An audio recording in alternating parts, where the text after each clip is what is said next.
नमस्ते दोस्तों, मेरा नाम राहुल झा है और हिंदी वर्ड चैनल में आपका एक बार फिर से बहुत बहुत स्वागत है।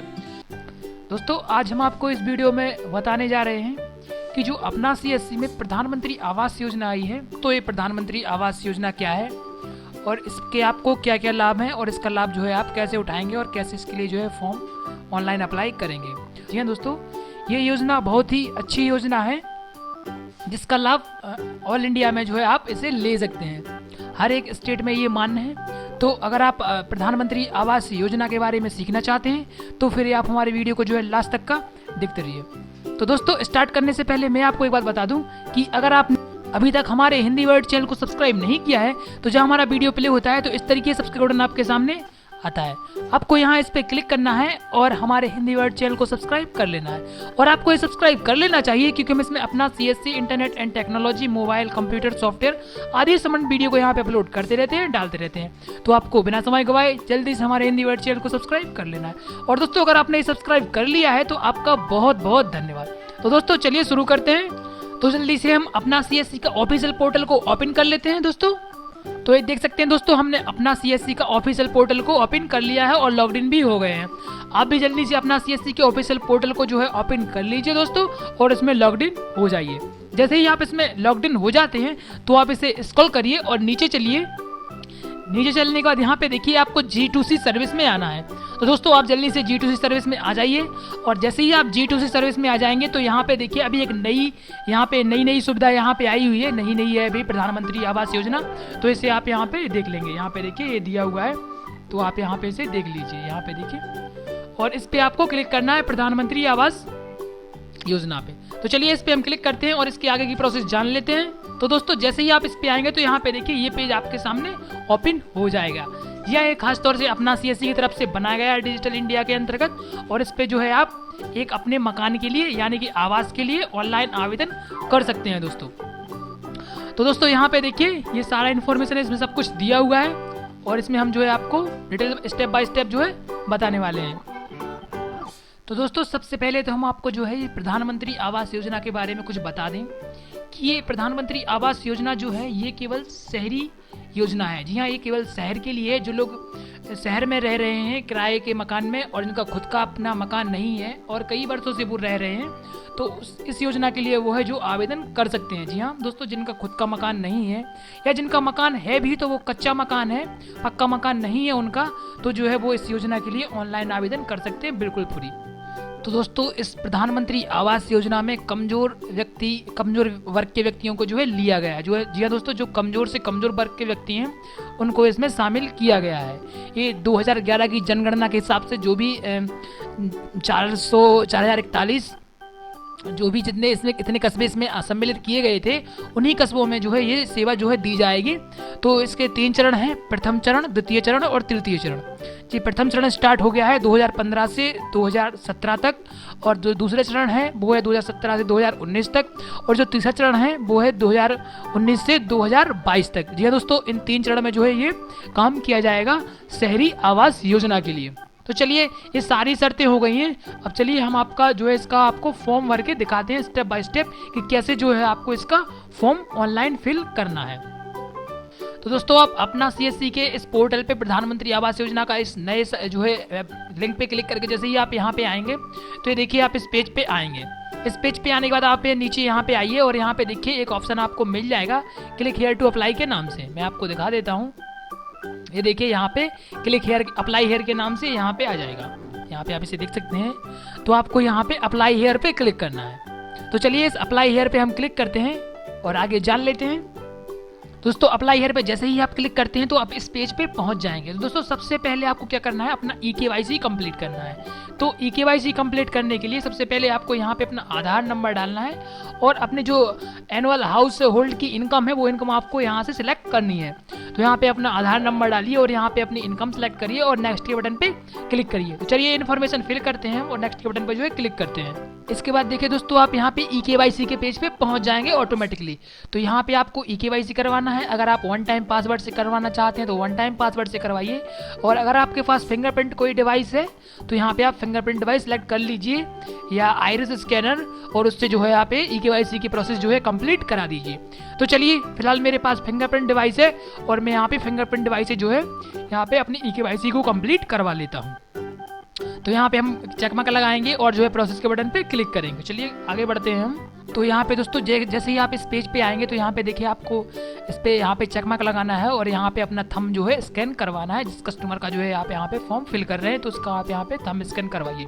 और दोस्तों सबसे पहले जैसे ही आप इस पेज पे आएंगे, अगर आपको इसमें कुछ कमी आ रही है आपकी फिंगरप्रिंट डिवाइस में, तो आप यहाँ पे देखिए डाउनलोड पे इसके जो भी इसके ड्राइवर हैं उन्हें आप यहाँ से डाउनलोड कर लीजिए। अगर आप फिर भी आपको कोई प्रॉब्लम यहाँ पे आ रही है तो आप मुझे कांटेक्ट कर सकते हैं, कमेंट बॉक्स में मुझे बता सकते हैं, तो जो है मैं आपका प्रॉब्लम सॉल्व कर दूंगा जो भी आपको समस्या आ रही है। और अगर आपके पास फिंगरप्रिंट डिवाइस जो है अगर नहीं है तो आप जो है वन टाइम पासवर्ड से इसे जो है कंप्लीट करवाइए अपनी EKYC, ठीक है। और कंप्लीट करवाने के बाद देखिए मैं यहाँ पे कंप्लीट करवाता हूँ अपनी EKYC और अगले स्टेप में चलता हूँ। तो दोस्तों आप देख सकते हैं यहाँ पे जैसे ही आप यहाँ पे अपना EKYC को कंप्लीट करवा लेते हैं तो यहाँ पे आपको उसके आधार कार्ड का जो भी डाटा है वो यहाँ पे आपको ऑटोमेटिकली यहाँ पे वो फैच कर लेगा।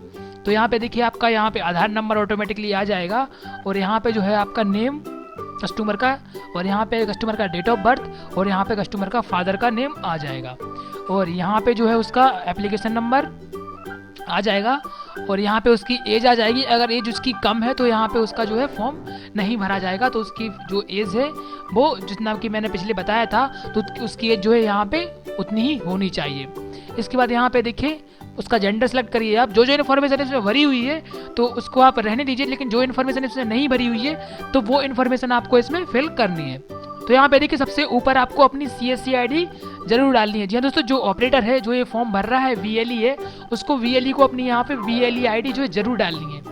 अगर आप VLE ID नहीं डालते हैं तो फॉर्म तो फिल हो जाएगा लेकिन ये बाद में आपको ही समस्या आएगी। तो जो है आप यहाँ पे अपनी CSC ID यानी कि OMT ID जरूर डालिए, और यहाँ पे इसे डालने के बाद यहाँ पे सारा इन्फॉर्मेशन देख लीजिए कि ठीक ठीक भरा हुआ है, और अगर कुछ नहीं भरा हुआ है तो वो आप यहाँ पे फिल कर दीजिए। इसके बाद इसे नीचे स्क्रॉल करिए। चलिए इसे स्क्रॉल करते हैं हम।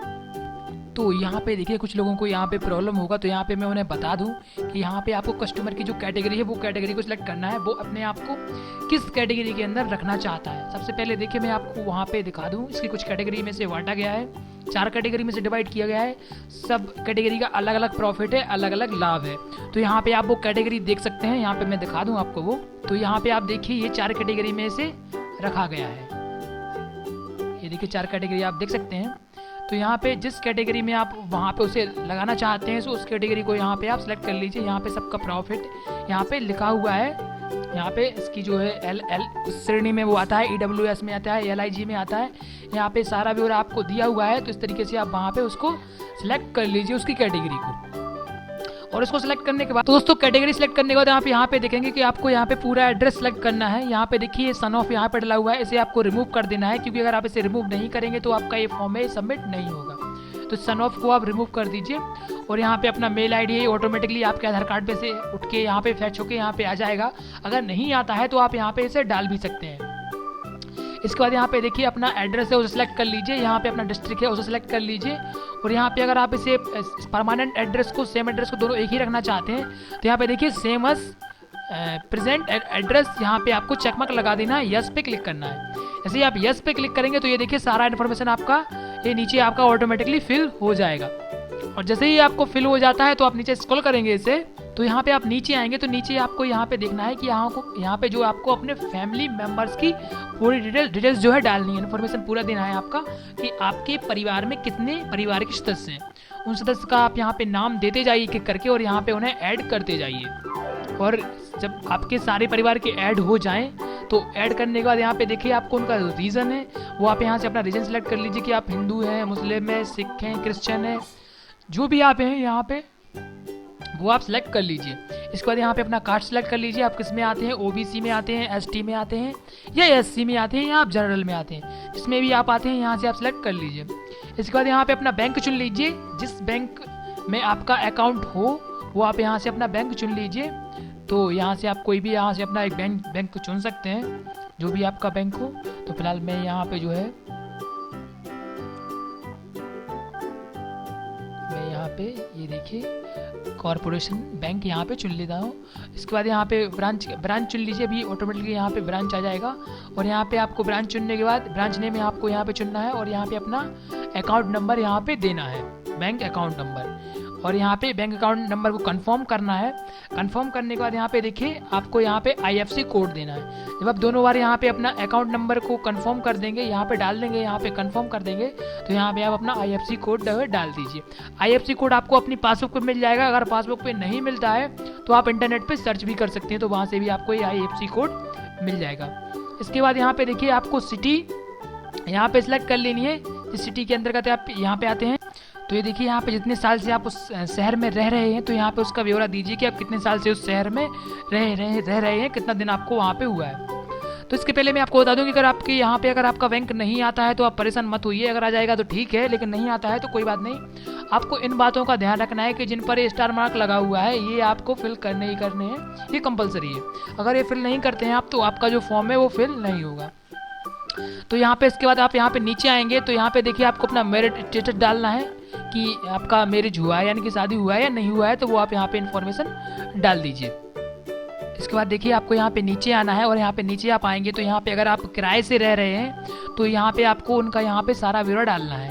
तो यहाँ पे आप उनका यहाँ पे सारा इन्फॉर्मेशन डाल दीजिए। यहाँ पे अगर आपका रेंटर पे है, अदरशिप पे है, जो भी आपका है यहाँ पे आप उसे सिलेक्ट कर लीजिए। यहाँ पे उसका पैसा कितना है, एम्प्लॉय स्टेटस क्या है, आप यहाँ पे जो है BPL कार्ड का नंबर, यहाँ पे उसका सारा जो नॉर्मल इन्फॉर्मेशन है वो आप यहाँ पे फिल कर लीजिए।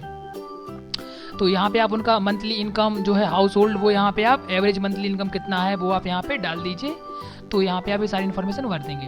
तो जैसे ही आप यहाँ पे इन्फॉर्मेशन भर देते हैं तो चलिए इन्फॉर्मेशन हम यहाँ पे भरते जाते हैं। तो यहाँ पे सिलेक्ट हाउस हम अदरशिप पे यहाँ पे कर लेते हैं और यहाँ पे उस कमरे का टाइप डालते हैं, कमरे कितने उस मकान में कमरे हैं, जितने भी रूम हैं, तो यहाँ पे सिलेक्ट कर लेते हैं हम। तो यहाँ पे लिख देते हैं और यहाँ पे एम्प्लॉय कौन सा है तो यहाँ पे हम यहाँ पे लेबर सेल्फ एम्प्लॉय पे क्लिक करेंगे और यहाँ पे देखिए उनका कितना पैसा आता है मंथली, तो यहाँ पे हम वो लिख देंगे। तो यहाँ पे हम पैसा लिख देते हैं और यहाँ पे देखिए BPL कार्ड यस या नो, अगर है तो आप यस कर देते हैं। तो BPL कार्ड है तो यस कर दीजिए, नहीं तो यहाँ पे नो कर दीजिए। और इसके बाद यहाँ पे देखिए अगर यस करेंगे आप तो यहाँ पे आपको नंबर डालना होगा और अगर नो करेंगे तो आपको कुछ नहीं डालना है। इसके बाद यहाँ पे देखिए अगर जो फॉर्म यहाँ पे अप्लाई कर रहे हैं अगर नए घर बनवाना चाहते हैं तो यहाँ पे उन्हें न्यू हाउस करवाना है, नहीं तो यहाँ पे नीचे वाले ऑप्शन पे उन्हें सेलेक्ट कर लेना है। और यहाँ पे देखिए इस कैप्चे को टाइप करना है। ये देखिए यहाँ पे जो कैप्चा लिखा हुआ है आपको इस बॉक्स में इस कैप्चे को डालना है। और जैसे ही यहाँ पे इस कैप्चे को यहाँ पे डाल देते हैं तो यहाँ पे आपको यहाँ पे इसकी कंडीशन दी हुई है। यहाँ पे देखिए डिस्क्लेमर में आप इसे पढ़ सकते हैं। तो यहाँ पे पूरा का पूरा आप इसे पढ़ लीजिए अगर आपको टाइम मिल जाए तो। और अगर आप इंग्लिश नहीं पढ़ पाते हैं तो इसे कॉपी करिए और जो ट्रांसलेटर आता है गूगल ट्रांसलेटर वहाँ पे इसे डालिए और ट्रांसलेट करिए इसे और वहाँ से भी आप इसे पढ़ लीजिए। और इसके बाद देखिए यहाँ पे आपको चेक मार्क लगाना है और सबमिट के बटन पे क्लिक करना है इस फॉर्म को। इसके बाद देखिए जैसे ही आप सबमिट करेंगे तो आप ऑटोमेटिकली इस पेज पे पहुंच जाएंगे। अब आपको करना क्या है कि आपको अपने CSC वॉलेट से इसका पेमेंट करना है। जी हाँ दोस्तों, इसका आपको कुछ पेमेंट करना है जो कि आपके CSC वॉलेट से हो जाएगा। यहाँ पे देखिए आपको 25 रुपये जो इसकी फीस है और 3 रुपये 75 पैसे यहाँ पे इसका जो है सर्विस टैक्स है। टोटल मिला के 28 रुपये 75 पैसे हो जाते हैं और आपको ये पे करने हैं। इस पर आपको कमीशन भी मिलने वाला है, तो कमीशन में अभी आपको बाद में बताऊंगा। तो यहाँ पे देखिए आप इनका जो पैसा इनका बनता है तो इनका जो पैसे को आप यहाँ पे वॉलेट से यहाँ पे पे कर दीजिए, तभी आपका जो है ये सबमिट होगा आपका फॉर्म। तो चलिए इनके जो पैसे हैं हम वो पे कर देते हैं और आगे चलते हैं। तो यहाँ पे देखिए आपको ऊपर आपका OMT ID ऑटोमेटिकली जो है आ जाएगा। यहाँ पे आपका OMT ID और यहाँ पे नीचे आपको अपना वॉलेट का पासवर्ड डालना है। तो जी हाँ दोस्तों, आप यहाँ पे अपना वॉलेट पासवर्ड डाल दीजिए और यहाँ पे अपना चेक मार्क लगाइए और यहाँ पे नाउ पे क्लिक करिए और इनका ये जो फीस है यहाँ पे इनका पे कर दीजिए। चलिए पे कर देते हैं हम। तो देखिए जैसे ही आप उनका पे कर देते हो यहाँ पे देखिए ये ऑप्शन आपके सामने यहाँ पे आ जाएगा। अब आपको क्या करना है, यहाँ पे प्रिंट पे क्लिक करना है और इस फॉर्म को जो है प्रिंट करा लेना है। यानी कि आपका ये फॉर्म सबमिट हो गया है और आपको एक रिसिप्ट मिल जाएगी जो कि आपको जो आपके पास कस्टमर आया है आपको उसे देना है। तो इस जो है प्रिंट करके आप उन्हें दे दीजिए। इसमें उनका सारा इन्फॉर्मेशन होगा, उनका नाम होगा, उनका जो है आधार नंबर होगा और उनका जो है एप्लीकेशन नंबर होगा। इस एप्लीकेशन नंबर की मदद से वो क्या करेंगे कि अपने इस एप्लीकेशन को वो ट्रैक कर पाएंगे कि कहाँ तक हमारी प्रोसेस चल रही है। तो यहाँ पे आप उसे प्रिंट पे क्लिक करिए और जो है ये उन्हें रिसिप्ट जो है प्रिंट करके दे दीजिए। तो दोस्तों जैसे ही आप इस फॉर्म को सबमिट कर देते हैं तो यहाँ पे आप देखेंगे कि इस तरीके से आपको एक रिसिप्ट जो है जनरेट होगी। यहाँ पे आप देख सकते हैं, यहाँ पे आपका सारा इन्फॉर्मेशन लिखा होगा। यहाँ पे आपका एप्लीकेशन रेफरेंस नंबर होगा और यहाँ पे आपका आधार नंबर होगा, यहाँ पे आपका मोबाइल नंबर, यहाँ पे आपका फादर्स नेम, मदर्स नेम, जो भी आपने यहाँ पे दिया है वो आपका सारा इन्फॉर्मेशन यहाँ पे दिया होगा। यहाँ पे आपका फोटो होगा और यहाँ पे आपका CSC ID होगा। तो ये वाला रिसिप्ट आपको कस्टमर को जो है प्रिंट करके देना है और आप जब ये प्रिंट करके दे देते हैं तो जो है आपका ये फॉर्म सबमिट हो चुका है और इस तरीके से जो है आप फॉर्म भर पाएंगे प्रधानमंत्री आवास के लिए।